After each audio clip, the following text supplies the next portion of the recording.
بعد شانس ترین فرد تاریخ. لطفا قبل از اینکه ویدیو شروع شه حتما کانال ما رو سابسکرایب کنید تا بریم سراغ ویدیو.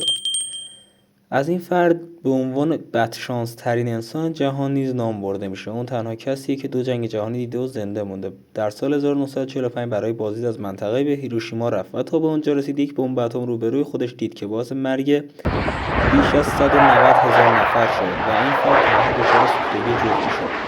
روز بعد از اون به ناگازاکی رفت که کنار خانواده‌اش آرامش بگیره و بهبود پیدا کنه، ولی تا به اونجا رسید باز هم بمب دیگری روی سطح شهر منفجر شد و تمام دوستان و اعضای خانواده‌اش رو از دست داد و به عنوان تنها نجات یافته شناخته میشه که از هر 2 حمله اتمی جان سالم به در برده و به عنوان نماد مقاومت از اون یاد میشه.